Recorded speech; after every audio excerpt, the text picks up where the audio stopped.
أعوذ بالله من الشيطان الرجيم. بسم الله الرحمن الرحيم. الحمد لله رب العالمين. الرحمن الرحيم. مالك يوم الدين. إياك نعبد وإياك نستعين. اهدنا الصراط المستقيم. صراط الذين أنعمت عليهم غير المغضوب عليهم ولا الضالين.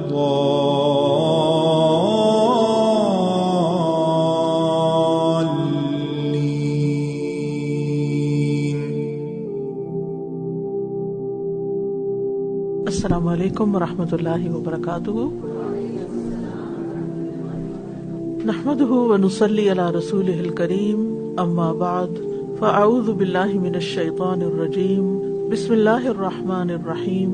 رب اشرح لی صدری ویسر لی امری واحلل عقدۃ من لسانی یفقهوا قولی.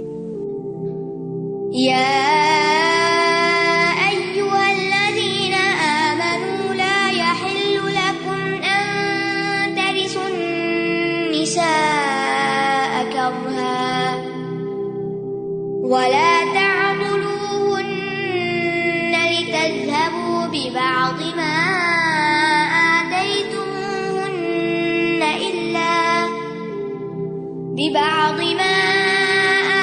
آتيتموهن إلا أن يأتين بفاحشة مبينة وعاشروهن بالمعروف فإن كرهتموهن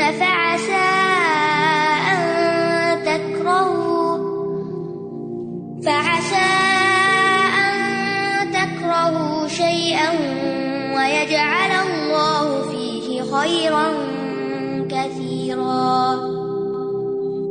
اے لوگو جو ایمان لائے ہو، تمہارے لیے حلال نہیں کہ تم زبردستی عورتوں کے وارث بن بیٹھو، اور نہ ہی یہ کہ ناپسند ہونے کے باوجود انہیں اس لیے روک رکھو کہ تم نے انہیں جو مہر دیا ہے اس کا کچھ حصہ واپس لے لو، سوائے اس صورت کے کہ وہ کھلی بے حیائی کا ارتکاب کریں، اور ان کے ساتھ بھلے طریقے سے گزر بسر کرو. پھر اگر تم انہیں ناپسند کرو تو ہو سکتا ہے ایک چیز تمہیں ناپسند ہو اور اللہ اسی میں بہت سی بھلائی ڈال دے. اس آیت میں ایمان والوں کو خطاب ہے، اور پھر عورتوں کے حقوق کی بات کی گئی ہے کہ ایمان کا تقاضا یہ ہے کہ تم خواتین کو ان کے حقوق دو اور ان کے ساتھ کوئی ظلم و زیادتی نہ کرو. صحیح بخاری میں اس آیت کا شان نزول کچھ اس طرح بتایا جاتا ہے کہ ابن عباس رضی اللہ عنہما اس آیت کے بارے میں فرماتے ہیں کہ دور جاہلیت کا یہ دستور تھا کہ جب کوئی آدمی مر جاتا تو اس کے رشتہ دار اس کی بیوی کے حقدار خیال کیے جاتے. ان میں سے کوئی چاہتا تو اس سے شادی کر لیتا یا اپنی مرضی کے مطابق کسی دوسری جگہ اس کا نکاح کر دیتا. یعنی عورت کی اپنی مرضی نہیں ہوتی تھی، وارثوں کی مرضی چلتی تھی.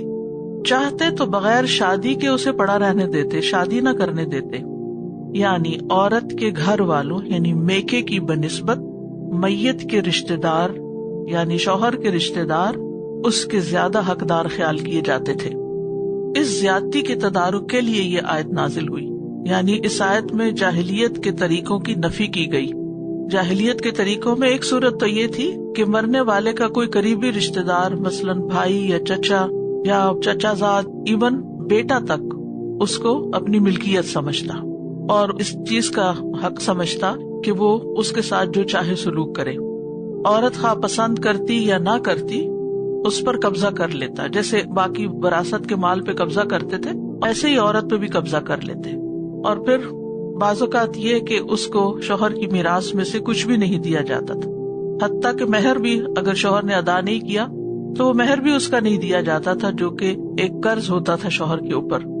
تو اللہ سبحانہ تعالیٰ نے ان ساری چیزوں سے اہل ایمان کو منع کر دیا. فرمایا یا ایھا الذین آمنوا، اے لوگو جو ایمان لائے ہو، تمام اہل ایمان کو خطاب ہے. لا یحل لکم، تمہارے لیے حلال نہیں.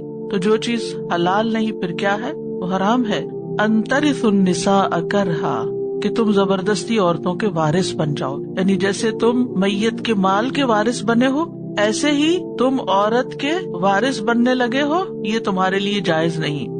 یعنی جو تم میں سے مر گیا ہے اس کی بیوی پر تم تسلط نہیں کر سکتے کہ تم اس کے ترکے میں سے اس کو بھی ایک ترکہ سمجھو یا وراثت کا مال سمجھو، یا یہ کہ تم زبردستی ان سے خود شادی کر لو، یا اگر وہ واپس اپنے گھر جانا چاہتی ہیں تو جانے نہ دو.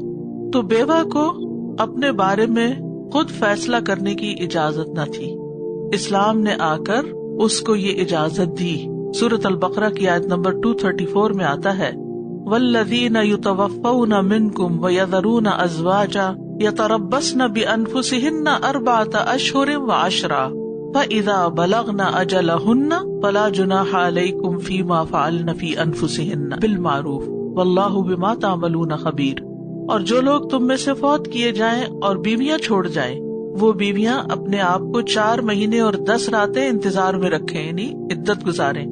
پھر جب اپنی مدت کو پہنچ جائے، عدت پوری ہو جائے، تو تم پر اس میں کچھ گناہ نہیں جو وہ اپنی جانوں کے بارے میں معروف طریقے سے کرے.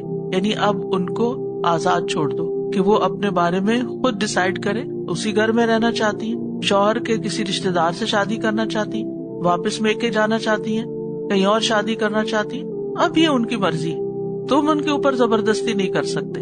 اور اللہ اسے جو تم کرتے ہو پوری طرح باخبر ہے. اسی لیے ہم دیکھتے کہ ہمارے دین میں اگر کسی عورت کا نکاح زبردستی کر دیا گیا ہو تو نکاح فسخ کروانے کا بھی اس کو حق ہے. صحیح بخاری کی روایت میں آتا ہے خنسا بنت خزام انصاریہ روایت کرتی ہیں کہ ان کے والد نے ان کا نکاح کر دیا اور وہ سیبہ تھی. یعنی سیبہ کا مطلب ہے پہلے سے شادی ان کی ہوئی تھی، کنواری نہیں تھی. کنواری کا اپوزٹ سیبہ ہوتا ہے. انہیں یہ نکاح منظور نہیں تھا، پسند نہیں تھا. تو وہ رسول اللہ صلی اللہ علیہ وسلم کی خدمت میں حاضر ہوئی تو آپ نے ان کے نکاح کو فسخ کر دیا. یہ تو تھی بیوہ کی بات، لیکن کنواری لڑکی سے بھی اجازت لینا ضروری ہے، اس کی مرضی پوچھنا ضروری ہے.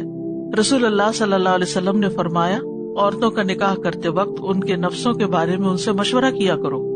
کسی نے کہا اللہ کے رسول کنواری لڑکی تو شرماتی ہے، ہم اس سے کیا پوچھیں؟ آپ نے فرمایا بیوہ تو اپنے بارے میں خود وضاحت کر دیتی ہے، کنواری کی رضامندی اس کا خاموش ہونا ہے. لیکن اگر وہ بول پڑتی ہے کہ مجھے یہاں شادی نہیں کرنی تو پھر تمہیں کوئی حق نہیں کہ تم زبردستی اس کا نکاح وہاں کرو. حضرت عائشہ کہتی ہیں کہ رسول اللہ صلی اللہ علیہ وسلم اپنی بیٹیوں میں سے جب کسی بیٹی کی شادی کا ارادہ فرماتے، یعنی ایک تو آپ کی حقیقی بیٹیاں اور ایک جیسے مسلمانوں کی بیٹیاں، تو اس کے پردے کے پاس بیٹھ کر اجازت لیتے. فرماتے فلاں آدمی فلاں کا تذکرہ کر رہا تھا، اور اس شخص کا نام بھی لیتے جس نے اس کو پروپوز کیا ہوتا تھا اس عورت کو جس کے پاس آپ جاتے.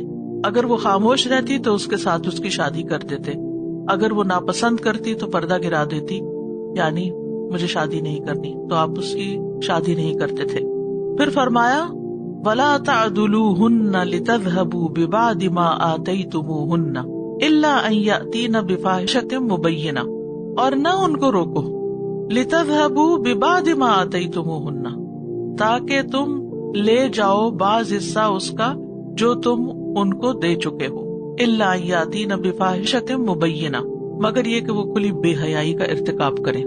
یعنی شوہروں کو خطاب ہے یہاں کہ تمہارے لیے یہ بھی حرام ہے کہ تم اپنی بیویوں کے ساتھ مل جل کر رہنے میں ان کی زندگیوں کا دائرہ تنگ کرو اور ان کو اتنا مغلوب کرو، اتنا ذلیل کرو، اتنا مجبور کرو کہ وہ تم سے اپنی جان چھڑانے کے لیے فدیے کے طور پر اپنا پورا حق مہر یا اس کا بعض حصہ چھوڑ دیں.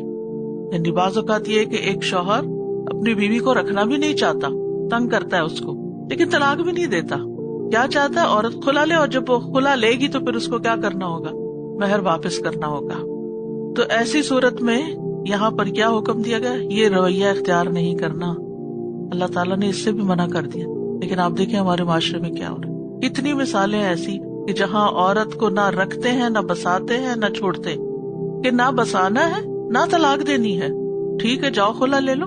بہت سی عورتیں روتی ہیں اس بات پر. تو اس چیز سے منع کیا گیا کہ تم ان کے اوپر زبردستی نہ کرو کہ وہ اپنے حق سے دستبردار ہو جائیں کہ بس جو بھی لینا لو میری جان چھوڑو، تاکہ اس طرح تمہیں کچھ مال مل جائے یا وہ اپنا حق چھوڑ دیں۔ ہاں، کس صورت میں عورت کو مہر واپس کرنا ہوگا؟ الا ان یاتین بفاحشۃ مبینہ، مگر یہ کہ وہ کسی کھلی بے حیائی کا ارتکاب کرے۔ اس سے کیا مراد ہے؟ ابن عباس، اکرمہ اور ضحاک کہتے ہیں اس سے مراد سرکشی اور نافرمانی ہے، لیکن ابن جریر نے اس بات کو ترجیح دی ہے کہ یہ عام ہے، اس سے فحش کلامی، بدخلقی، زنا اور اس قسم کی بے حیائی کے اور کام ہیں۔ یعنی اگر اس طرح کی حرکتیں وہ کرتی ہے تو پھر تم اسے مجبور کر سکتے ہو کہ وہ خلا لے یا لیا ہوا مال یا گفٹ جو ہے وہ واپس کرے۔ یعنی اگر ایک عورت بھلے طریقے سے اپنے ہسبینڈ کے ساتھ نباہ نہیں کرتی اور الٹا وہ ہسبینڈ کو تنگ کر رہی ہے، یعنی بعض اوقات تو ہم یہ سمجھتے ہیں نا کہ مرد عورت کو تنگ کر رہا ہے، لیکن بعض عورتیں بھی مردوں کو تنگ کرنے میں کچھ کم نہیں ہوتی۔ اب ان کی مرضی نہیں اس گھر میں رہنے کی تو وہ اتنا تنگ کریں گی تاکہ ہسبینڈ طلاق دے دے، اور طلاق کے بعد یہ کہ اس کا مال بھی اور مہر اور سب کچھ جو لے جانا ہے وہ بھی لے جائے۔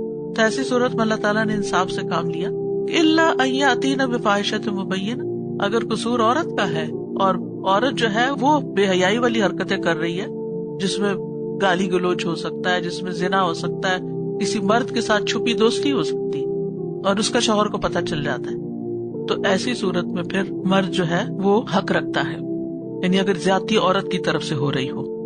اسی طرح یہاں پر یہ جو آیا وَلَا تَعْضُلُوهُنَّ لِتَذْهَبُوا بِبَعْضِ مَا آتَيْتُمُوهُنَّ، یعنی ان کو تم طلاق سے روک نہیں سکتے۔ اچھا، اسی طرح یہاں ایک اور مسئلہ بھی علماء بیان کرتے ہیں کہ بعض اوقات شوہر اپنی زندگی میں عورت کو تنگ کرتا ہے اور طلاق نہیں دیتا یا اچھا سلوک نہیں اس سے کرتا، اور بعض لوگ مرنے سے پہلے عورت کو وصیت کر دیتے ہیں کہ تم قسم کھاؤ میرے بعد کسی اور سے شادی نہیں کرو گی۔ یہ نہیں کہ محبت میں کہتے ہیں، وہ بھی تنگ کرنے کے لیے کہتے ہیں۔ محبت کی تو بات اور ہے نا، اس میں تو عورت خود بھی نہیں چاہے گی کہ ٹھیک ہے میں دنیا اور آخرت میں اسی کی بیوی رہوں، لیکن اگر کوئی پھر تنگ کرنے کے لیے ایسی کوئی وصیت کرے یا ایسی کوئی شرط اس پہ ڈالے یا قسم ڈالے یا مجبور کرے تو اس کا کیا حکم ہے؟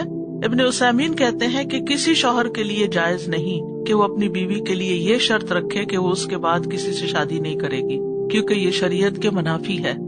ایسا صرف نبی صلی اللہ علیہ وسلم کے لیے خاص تھا، یہ ان کی ازواج سے امہات المومنین سے کوئی اور شادی نہیں کر سکتا تھا، کیونکہ آپ کی بیویاں آپ کے بعد کسی کے لیے حلال نہیں تھی، کیونکہ امت کی مائیں تھی وہ۔ تو جو عورت اپنے شوہر کو چھوڑ چکی ہو، یعنی طلاق ہو گئی یا خلا لے لی، تو اس صورت میں عورت اب آزاد ہے، جہاں چاہے شادی کرے۔ جہاں چاہے سے مراد یہ نہیں کہ مادر پدر آزاد ہے، ظاہر ہے اس کا ولی اور وہ جو نکاح کی شرائط ہیں وہ پوری ہوں گی، لیکن ایسی شرط جو ہے یہ باطل قرار پائے گی کہ وہ کہیں اور شادی نہ کرے۔ اچھا، بعض اوقات ایک اور صورت پیش آتی ہے، شوہر نے طلاق دے دی یا عورت نے خلا لے لی، اب عورت کہیں بھی شادی کرنے لگتی ہے تو یہ شوہر بیچ میں، پنجابی میں اڑنگا جس کو کہتے ہیں نا، اڑنگا ڈال دیتا ہے کہ میں نہیں کرنے دوں گا۔ وہ یا عورت کو دھمکیاں دیتا ہے یا اس مرد کو قتل کی دھمکی دیتا ہے، میں تمہیں قتل کر دوں گا اگر تم نے اس عورت سے شادی۔ یہ بھی اسی میں آتا ہے، یہ بھی نہیں کر سکتے۔ یعنی شادی کا مقصد ہے گھر بنانا، آپس میں حسن سلوک کرنا، لیکن بعض روحیں آپس میں نہیں ملتی۔ وہ آتا نا، ارواح جو ہے وہ جندم من جنود اللہ ہے، اور پھر وہاں پر جن کے درمیان باہم موافقت ہوئی، دنیا میں بھی موافقت ہو جاتی ہے، اور جن کے درمیان وہاں اجنبیت رہی، دنیا میں آ کے بھی ایک دوسرے سے ان کی بنتی ہی نہیں ہے۔ اور اس میں یہ نہیں ہوتا کہ دونوں کوئی غلط کردار کے لوگ ہوتے ہیں یا کوئی ظلم کرنے والے ہوتے ہیں، بس مزاج نہیں ملتے تو تعلق نہیں اچھا بنتا۔ تو پھر ایسی صورت میں مر مر کے جینے کی بجائے بہتر ہے کہ انسان الگ ہو جائے۔ تو ایسی صورت میں پھر کوئی ایسی شرائط نہیں رکھنی چاہیے، یا بعد میں بھی تنگ نہیں کرنا چاہیے۔ اور پھر عمومی حکم دیا گیا وَعَاشِرُوهُنَّ بِالْمَعْرُوفِ، کہ ان عورتوں سے بھلے طریقے سے زندگی بسر کرو، معروف طریقے سے، اچھے طریقے سے ان کو رکھو۔ یہ تیسرا حکم ہے ایک ہی آیت کے اندر۔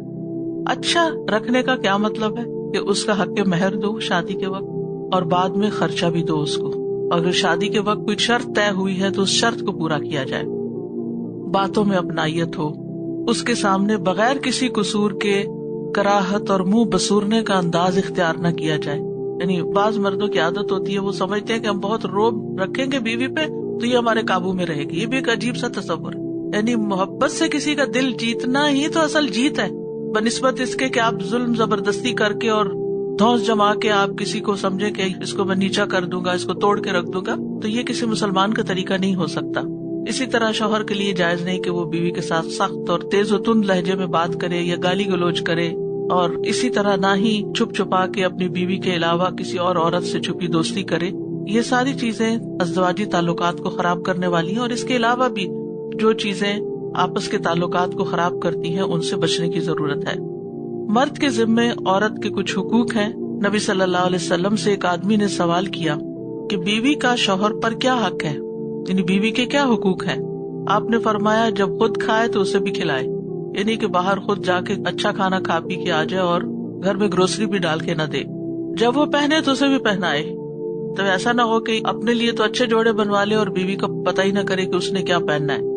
چہرے پہ نہ مارے، یعنی غصے میں آ کے گالی نہ دے اس کو. اور اگر کبھی الگ کرنے کی ضرورت پیش آئے، کوئی ناراضگی ہو گئی ہے، تو اپنے گھر کے علاوہ کسی دوسری جگہ الگ نہ کرے. بیوی سے اچھے اخلاق سے پیش آئے. عاشروہن بالمعروف میں سب سے اہم چیز جو ہے اخلاق ہے. رسول اللہ صلی اللہ علیہ وسلم نے فرمایا ایمان کے لحاظ سے کامل مومن وہ ہے جو اخلاق میں سب سے اچھا ہے، اور تم میں سے بہتر شخص وہ ہے جو اپنی بیویوں کے لیے اخلاقی لحاظ سے بہتر ہے. اور بیوی پر خرچ کرنے کا اجر بھی بتایا گیا کہ کھلے دل سے خرچ کرے. رسول اللہ صلی اللہ علیہ وسلم نے فرمایا اگر 1 دینار تم نے اللہ کی راہ میں خرچ کیا، 1 غلام کو آزاد کرانے میں خرچ کیا، 1 مسکین پر صدقہ کیا، 1 اہل و عیال پہ خرچ کیا، تو اجر کے لحاظ سے وہ دینار سب سے افضل ہے جو تم نے اپنے گھر والوں پہ خرچ کیا. یعنی بعض اوقات ہم غریب مسکین کو دے دیتے ہیں لیکن گھر میں نہیں دیتے، بیوی کا ہاتھ تنگ رکھتے ہیں یا بچوں پہ خرچ نہیں کرتے، تو یہ بہت زیادتی کی بات ہے. یہ معروف طریقے سے ہٹی ہوئی چیز ہے. فَإِن كَرِهْتُمُوهُنَّ فَعَسَىٰ أَن تَكْرَهُوا شَيْئًا وَيَجْعَلَ اللَّهُ فِيهِ خَيْرًا كَثِيرًا. پھر اگر تم انہیں ناپسند کرو، اچھی نہیں لگتی بیوی، یعنی اس کی شکل و صورت اچھی نہیں، یا بولنے کا انداز اچھا نہیں، یا چلنے کا نہیں، یا کھانے کا نہیں، یا کام کرنے میں بد سلیقہ ہے، یا تھوڑی بد اخلاق قسم کی ہے، یا کوئی بھی وجہ ہے، یا کچھ بھی وجہ نہیں، بس ویسے ہی نہیں اچھی لگتی. فَإِن كَرِهْتُمُوهُنَّ تو بھی اس کو کاٹ کے مت پھینک دو، اس کے ساتھ ظلم و زیادتی نہ کرو. فَعَسَىٰ أَن تَكْرَهُوا شَيْئًا ہو سکتا ہے ایک چیز تم ناپسند کرو. وَيَجْعَلَ اللَّهُ فِيهِ خَيْرًا كَثِيرًا اور اسی چیز کے اندر اللہ نے تمہارے لیے بہت بڑی بھلائی رکھی. خیرن کثیرا، صرف خیر بھی نہیں، خیرن کثیرا. سورۃ البقرہ میں بھی آتا ہے وَعَسَىٰ أَن تَكْرَهُوا شَيْئًا وَهُوَ خَيْرٌ لَكُمْ وَخَيْرٌ لَكُمْ ہے، لیکن یہاں ازواجی معاملات میں خیرن کثیرا کی بات کی گئی ہے. اور یہ بھی ہو سکتا ہے وَعَسَىٰ أَن تُحِبُّوا شَيْئًا وَهُوَ شَرٌّ لَكُمْ وَاللَّهُ يَعْلَمُ وَأَنتُمْ لَا تَعْلَمُونَ. تو کیا حکم ہے؟ اے شوہرو اپنی بیویوں کے ساتھ آسان طریقے سے زندگی بسر کرو اگرچہ تم ان کو ناپسند بھی کرتے ہو، اور ناپسند کرنے کے باوجود تم انہیں اپنے گھر میں رکھے ہوئے ہو، صبر کر رہے ہو، تو اس صبر پر تمہیں بہت بڑا اجر ملے گا. دنیا اور آخرت میں تمہیں بہت بڑی بھلائی ملے گی. بعض اوقات اللہ سبحانہ وتعالیٰ ایسے کپل سے ایسی اولاد عطا کر دیتا ہے کہ جو اس کے لیے بہت بڑا صدقہ جاریہ بنتی ہے، اور دنیا میں آنکھیں ٹھنڈی ہو جاتی. یعنی وہ سکون جو ہسبینڈ یا وائف سے نہیں ملا ایک دوسرے کو، وہ اللہ تعالیٰ اولاد کی شکل میں عطا کر دیتا ہے. یعنی اگر انسان صبر اختیار کرے تو ناپسندیدگی کے باوجود بھی عورت کو گھر میں رکھنے میں بھلائی ہی بھلائی ہے، اور وائس ورثہ بھی ہے. یعنی اگرچہ مردوں کو حکم دیا گیا، لیکن یہ کسی طرح اگر عورت کو اپنا ہسبینڈ پسند نہیں اور پھر وہ صبر کے ساتھ گزارا کر رہی ہے تو اس کو بھی خیر کثیر نصیب ہوگی انشاءاللہ. سب سے پہلی بات خیر کثیر میں یہ ہے کہ اللہ کے حکم پر عمل کرنا، کہ اللہ تعالیٰ نے فرمایا کہ پسند نہیں پھر بھی گزارا کرو. اللہ کا حکم ہے بنا کے رکھو، گھر کو توڑو نہیں. تو اللہ کا حکم ماننے میں بھی اجر ہوتا ہے کہ جو شخص اللہ کی وصیت کو، اللہ کے تاکیدی حکم کو قبول کر لیتا ہے. دوسرا یہ ہے کہ اپنے نفس کو کنٹرول کرنا، نفس پر جبر کرنا، ہر روز صبر کرنا، ہر روز تکلیف ہونا، ہر روز صبر کرنا. یہ نفس کے ساتھ جہاد ہے، اور افضل جہاد کیا ہے؟ نفس کے ساتھ جہاد، صبر ہی صبر. اور انما یوفی الصابرون اجرہم بغیر حساب، بے حساب اجر ہے ان کے لیے. پھر یہ ہے کہ اچھے اخلاق کا مظاہرہ. قیامت کے دن نامہ اعمال میں سب سے وزنی نیکی کیا ہوگی؟ حسن اخلاق. تو تکلیف کے باوجود اچھے اخلاق کا مظاہرہ کر رہے ہو تو یہ تمہارے میزان حسنات میں تمہارے لیے بڑی بھاری چیز ہوگی. اور یہ بھی ہو سکتا ہے کہ یہ دن بدل جائیں، اللہ تعالیٰ نفرتوں کو محبت میں بدل دے. کئی دفعہ ایسے دیکھا گیا کہ ایک بیوی